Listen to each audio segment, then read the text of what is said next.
안녕하십니까, 신기수입니다. 주말에 우리가 쉬는 동안에 많은 일들이 또 있었네요. 특히나 이제 반도체 관련해가지고 이슈가 두 가지나 생겼습니다. 엔비디아 관련해서 알리바바가 엔비디아에 대항할 만한 칩을 만들었다라는 게 있고, 또 한 가지는 이제 우리나라 삼성전자 하이닉스에 영향을 크게 줄 수 있는 중국으로 장비를 반입할 때 건별로 허가를 받아야 된다. 이런 이슈가 있죠. 자, 일단 이런 것들이 전체적으로 지금 이제 우리 시장의 상방을 지금 이제 막고 있는데, 지난주에 제가 이제 드린 말씀이 뭐냐면은 선물이 435를 통과하게 되면은 다시 한번 신고가 타진을 할 것이다 그랬는데, 아쉽게 434에서 정확하게 보면은 434.7에서 막히고, 이날 그러니까 지난주 금요일 날 혹시 위로 갈 수 있지 않을까 기대도 했는데, 결국에는 음봉으로 떨어지면서 또 막혔습니다. 이렇게 이제 한 번, 두 번 막히다 보면은 힘이 좀 빠지죠. 제가 이제 제일 걱정하는 거는 공방에서도 여러 번 말씀을 드렸습니다만, 너무 늘어진다. 이렇게 늘어지다가 상방 돌파 타이밍을 역대 신고가를 한번 내줘야 되는데,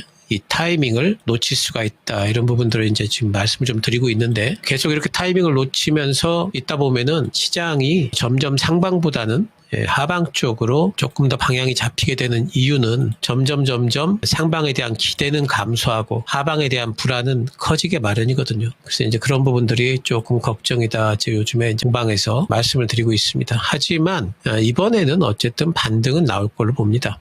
왜냐하면은 지금 삼성전자와 하이닉스 관련된 중국으로 가는 장비 반입권 같은 경우에는 일단 시작이 내년부터예요. 그래서 올해까지는 괜찮습니다. 그렇다면은 올해 조금 준비할 수도 있겠죠. 그런 부분들도 있고, 그리고 또 한 가지는 일단 시간이 좀 있다고 보기 때문에 시장이 이걸로 인해 가지고 갑작스럽게 막 무너지고 삼성전자가 또 갑작스럽게 막 무너지고 이럴 건 아니라는 거죠. 두 번째, 엔비디아 관련된 부분, 알리바바에서 AI 칩을 만들었다. 또 이제 그 AI 칩의 성능 자체가 엔비디아에서 내놓은 H20에 필적할 것이다. 이제 이런 그 얘기가 있는데, 이 부분도 단기적으로는 시장을 엄청나게 미국 시장을 막 끌어내리는 요소는 되지 못할 겁니다. 하지만 이제 엔비디아의 상방을 좀 막는 부분은 분명히 있을 거고요. 그 얘기는 또 나스닥의 상방을 막는 부분이 될 것이라는 거, 이런 부분들을 생각을 해봐야 되겠죠. 지금은 시장의 방향성을 결정할 수 있는 이슈는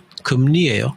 금리 인하예요. 다른 것들, 그것보다 조금 더 작은 이슈들은 큰 방향성에 영향을 주지는 못합니다. 금리 인하가 될까 안 될까 9월 17일 날 결정을 하게 되는데, 일단 금리 인하와 관련된 선물 시장에서의 기대치를 보게 되면은 지금 현재 87% 정도까지 또 올라와 있습니다. 그러니까 한 달 전에 여기였어요. 40% 미쳤습니다.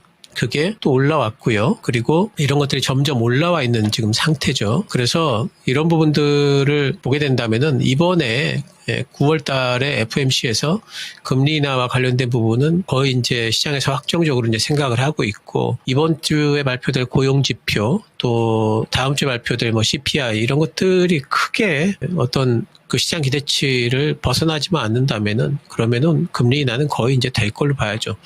말 나온 김에 고용 지표 한번 보도록 하겠습니다. 이번 주에 이제 비농업 고용 지표가 발표가 되는데, 지난달에 10만 6천이 예상치였는데 7만 3천이 나오면서 상당히 심각한 쇼크를 줬죠. 그래서 요번에는 예상치가 확 떨어졌습니다. 지난달에 10만 6천에서 7만 4천으로 지금 이제 툭 떨어졌거든요. 그래서 웬만하면은 워낙 기대치가 낮아져 있기 때문에 이 정도 충족은 시키겠지만, 어쨌든 이제는 10만대에서 그동안 계속 10만대 아니었습니까? 나온 거 보면은 20만, 17만, 13만, 14만, 여기에서 이제는 10만 밑으로 지금 떨어지는 이런 시대가 됐다는 거, 이런 부분에 시장이 이제 주목을 할 것 같고요. 실업률 같은 경우에도 이제는 4.2, 4.3%대가 아주 고착화되는 것 같아요. 지난달에 4.2 나왔고, 이번에 예측치는 조금 더 실업이 증가할 것이다. 4.3으로 지금 예상을 하고 있습니다. 경기가 지금 나빠지는 거는 거의 분명하다. 이렇게 이제 보이죠. 중요한 거는 이제 물가가 올라갈 것인가 아닌가. 그래서 다음 주에 CPI가 굉장히 중요할 것 같고요. 물가가 엄청나게 갑작스럽게 뛰지만 않는다면 이번 9월 FMC에서 금리 인하는 거의 확정적이다 보기 때문에 9월 FMC 금리 금리 인하권에 따라서 시장이 아마 살짝 또 반등 나왔다가 또 왔다 갔다 미국 시장도 그렇고 우리 시장도 그렇고 반등 좀 나와서 옆으로 횡보하는 형태가 될 걸로 봅니다. 그래서 지금 금리 인하 이슈에 이제 이런 반도체 이슈라든가 이런 것들이 조금 영향력이 작기 때문에 조금 묻히면서 반등은 나올 걸로 봅니다. 하지만 반등이 나온 이후 그런 부분 이후에 대해 가지고 이제 우리가 신경을 써야 되는데 그 부분 관련해서는 조금 더 자세한 얘기는 오늘 오후 4시에 제가 유튜브로 공개 방송이 있으니까요.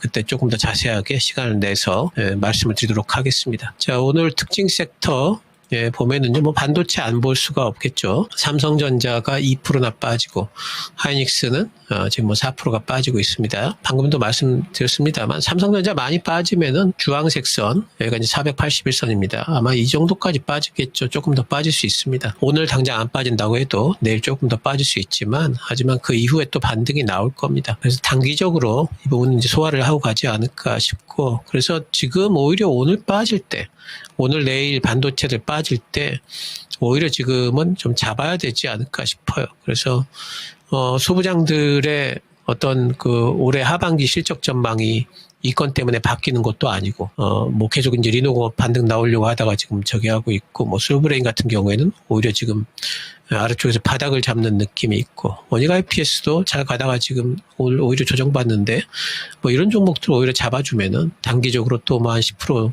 뭐 20% 정도 먹는 거는 또 이제 금방이기 때문에 충분히 오늘 이제 살 수 있다 뭐 이렇게 보입니다. 그래서 반도체 관련해서는 이것 때문에 엄청나게 지금 실적 전망이 바뀐다거나 올해 하반기에 대해서 이런 것들이 아니기 때문에 충분히 반등이 나온다. 오히려 지금은 빠질 때 매수를 해야 되는 구간이다. 뭐 이렇게 충분히 말씀을 드릴 수가 있습니다. 하지만 이제 내년부터의 이슈라면은 이제 뭐 내년 상반기부터는 또 이제 반도체에 대해서 또 나쁜 얘기가 나오게 되면 이게 그대로 간다면 이게 또 이제 바뀔 수도 있죠. 워낙 이런 부분에 대한 정책이 미국도 자주 바뀌기 때문에 바뀔 수도 있지만 이게 만약에 이대로 밀고 나간다면은 내년도에 대한 상반기 이후에 어떤 반도체에 대한 또 뷰가 또 바뀔 수가 있겠죠. 현재까지는 좋은데 그래서 그런 부분들을 또 살펴는 봐야 되겠지만 단기적으로는 충분히 반등이 나올 거기 때문에 오히려 지금 이제 하락을 매수의 기회로 삼자 말씀을 드릴 수가 있고 반도체 말씀드릴 때마다 삼성전기 말씀드리죠. 삼성전기는 오히려 오늘 뭐 반등이네요. 삼성전기는 계속 들고 계신 분들은 계속 가지고 계시고요. 지금도 매수가 가능한 가격대라고 봐요. 가능한 가격대라고 보고 저는 이제 삼성전기가 20만 원 언저리까지는 또 갈 수 있다라고 보기 때문에 삼성전기도 계속 눈여겨보시기 바랍니다. 그리고 이제 조선 한번 볼까요? 조선 쪽은 HD 한국조선해양은 계속 잘 가고 있죠. 뭐 합병권도 있고 하기 때문에 잘 가고 있고 하나오션도 뭐 마스가 따라서 잘 올라가고 있습니다. 제가 그 조선 쪽은 박스권 매매하자 그랬습니다. 그러니까 하나오션도 또 이렇게 올라오면은 또 박스권 상단 부분 아닙니까? 또 박스권 상단 부분이니까 또 비중 좀 줄이고 비중 줄여놓고 더 가면은 더 좋고 빠지면 또 비중 늘리고 계속 그런 식으로 할 수 있겠죠. 그 조선 쪽은 제가 그 선사들보다도 기자재나 부품사 보자 이랬죠. 태광 같은 경우도 굉장히 또 좋지 않습니까? 이제 늘릴 때 사주면은 그러니까 조선주들은 지금 제가 뭐라고 말씀드렸냐면은 모멘텀이 살아있다. 하지만 주가는 많이 올라왔다. 모멘텀이 살아있기 때문에 주가가 꺾이지 않는다. 안 꺾인다면은 그러면은 빠질 때 사놓으면 반등이 나온다는 소리니까 박스권 매매하면 된다. 계속 말씀을 드리고 있죠. 세진중공업은 뭐 신고가를 더 쓰고 있네요. 오늘 사지 마세요.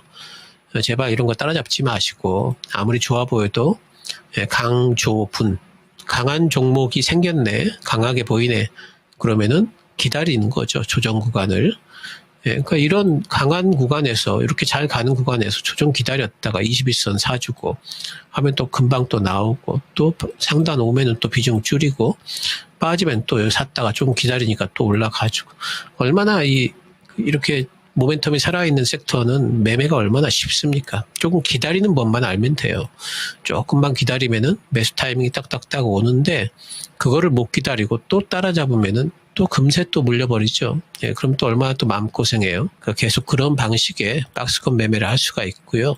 또 방산 쪽도 마찬가지입니다. 계속 박스권 매매 말씀드렸죠. 뭐 이런 데서 또 사가지고 121선 빠졌으니까 이런 데 사가지고 또 올라가지면 또 하나 에어로스페이스 또 이제 매도해주고 뭐 이런 식으로 해주면은 얼마나 뭐 편해요. 현대로템도 마찬가지고 하나시스템도 마찬가지고. 하나시스템은 아직 반등이 시작이 안 됐네. 그러니까 뭐 이런 종목들 사놨다가 시간 투자만 조금 하면 좀 가주지 않겠어요. 계속 박스권. 방산도 제가 모멘텀이 계속 살아있다라고 말씀드렸죠. 꺾이지 않습니다. 우크라이나하고 러시아하고 평화협정 맺어도 그래도 모멘텀 살아있고요. 우크라이나하고 러시아 평화협정 맺으려면은 아직 시간 많이 걸릴 겁니다. 거기까지 가는 과정이 굉장히 지난합니다. 그래서 그 건 때문에 빠지면은 이거는 옳았구나 하고 사는 거죠. 그러면 또 반등이 나올 거고 이런 식의 매매를 해주면은 절대 틀림이 없다. 로봇주들 제가 계속 말씀을 드리고 있습니다. 대장주 레인보우 로보틱스 굉장히 차트가 이쁘게 지금 조정 구간에 와 있지 않습니까? 강하게 치고 올라와서 그리고 조정 구간입니다. 이제 뭐만 해주면 됩니까? 강조분. 분할로 매수만 해주면 됩니다. 그럼 또 올라가겠죠. 그럼 또 이런데 박스권 상단 오면 또 살짝 좀 비중 줄여주고 쉽죠. 쉬운 걸 놔두고 자꾸 어려운 걸 하려고 하니까 어려워지는 거예요. 쉬운 걸 쉽게 못하는 이유는 기다리지 못해서 그래요. 조금만 기다리면은 다 할 수가 있는 겁니다. 레인보우 올라가면 뭐 두산도 올라갈 거고 로보티즈도 반등 나올 거고 라오 이번에 뭐 좋은 그 이슈가 붙었는데 혹시라도 이런 것도 따라잡는 거 아니시겠죠. 좋은 이슈가 붙었을 때는 기다리는 거죠. 쳐다보고 관심 종목에 놔두고 기다리면은 또 음봉 또 몇 개 나올 거 아니겠습니까? 그럼 그때 좀 들어가주고 이렇게 하는 거죠. 쉽게 하십시오. 엔터주들 하이브 제가 계속 하이브 말씀드리죠. 내년도 BTS 복귀권은 이거는 굉장한 파괴력이 있을 거다 계속 말씀을 드립니다. 그리고 JYP도 스트레이트 키즈가 이번에 굉장히 잘했죠. 몇 주인지 제가 이제 잠깐 잊어먹었습니다만은 굉장히 많은 주 동안 빌보드 200에서 지금 차트를 유지를 하고 있습니다. JYP도 반등이 나올 거고요. 지금 이렇게 빠져 있는 거에 이게 좀 억울하죠. 그리고 뭐 탑픽은 하이브로 봅니다. 지난번에 YG 엔터가 블랙핑크 때문에 이렇게 올라왔어요. 복귀권 때문에. BTS 복귀는 블랙핑크 복귀보다 파괴력이 작지 않겠죠. 그 신고가 부분까지 적어도 가져야 되지 않겠습니까? 간단한 논리입니다. 엄청 복잡한 논리가 아니고요. 간단하고 단순하고 그리고 굉장히 명확한 겁니다. BTS 복귀, 내년 상반기. 그렇다면 주가는 언제부터 움직일까? 올해 하반기부터는 움직이지 않을까 보는 거죠. 그리고 뭐 바이오들 오늘도 이제 알테오젠 같은 종목도 반등 나오지 않습니까? 바이오도 제가 뭐라고 그랬습니까? 테마주 취급을 하자. 그래서 이렇게 뭐 알테오젠이나 ABL이나 리가캠이나 이렇게 큰 종목들, 시총 큰 종목들 가지고 많이 빠지면 사고 올라가면 또 팔아주고 이런 거 하면 된다 말씀드렸죠. 오늘도 비만 치료제 쪽은 별로 안 좋죠. 인벤티지 랩이 뭐 한 4만 원 단까지 빠지면 또 한번 들어가 볼 만 하겠죠. 그리고 또 올라가면 팔아주고. 바이오도 지금은 바이앤 홀딩보다는 그거 굉장히 시간 많이 걸립니다. 바이오 쪽은. 이렇게 이제 트레이딩 형태로 접근하는 게 좋겠다. 말씀 좀 드리고요. 자, 전략 쪽에 들어가서 아까도 말씀드렸습니다만 이제 금리 인하 발로 반등은 나올 걸로 봅니다. 근데 요번에 이제 반등이 나올 때 우리가 어떻게 해야 되는지 이거는 이제 이따 공개 방송에서 좀 말씀 좀 드리도록 하고요. 지금은 어쨌든 반도체도 그 반등 나올 걸 보기 때문에 지수도 그런 반등이 나왔겠죠. 그러니까 반바지, 반도체 바이오 2차 전지는 빠질 때는 늘 매수 구간이다 보이고요. 로봇도 제가 계속 말씀드립니다. 매수 구간이다. 또 제가 계속 요즘에 말씀드렸던 거 애플 폴더블 폰 관련주들 계속 말씀을 드렸죠. 파이넴텍 금요일날 얼마나 좋은 자리입니다. 지금 신고가를 한번 장중에 썼네요. 또 이제 BH 같은 종목도 덕산 네오룩스 딱 요 세 종목 보자 말씀드렸습니다. 파이넴텍, BH, 덕산 네오룩스 내년까지 모멘텀이 있기 때문에 쉽게 죽지 않죠. 그리고 자동차 뭐 계속 아마 연중으로 말씀드리는 것 같아요. 자동차 언제 출발할지는 잘 모르겠습니다만 지금이 가격적으로 보게 되면 굉장히 싼 구간이다. 앞으로 3, 4년 내에 이 가격대 또 올지 모르겠다 말씀을 드리고 있습니다. 자동차도 지금 보셔야 되겠고요. 또 엔터주도 아까 말씀드렸고 화장품들 가다가 지금 멈춰 있고 실리콘투가 지금 이제 이 부분에서 바닥 잡는다면은 또 반등이 또 시작되지 않겠습니까? 화장품도 관심 가지시고 또 중국의 단체 관광객들 우리나라에 들어오기 시작했답니다. 그러니까 화장품이라든가 이런 것도 그런 개념에서 볼 수도 있고요. 또 이런 카지노 업종 같은 것들 있죠. 파라다이스, 뭐 롯데관광개발 이런 종목들도 이제 중국 단체 관광객들 들어오기 시작했으니까 또 이제 볼만하겠습니다. 자, 시장 뭐 오늘 조금 반도체 발로 흔들리고 있지만 이건 단기적인 거고 일단 반등 나올 걸로 봅니다. 이따 4시에 공개방송에서 뵙도록 하겠습니다. 신기수였습니다. 감사합니다.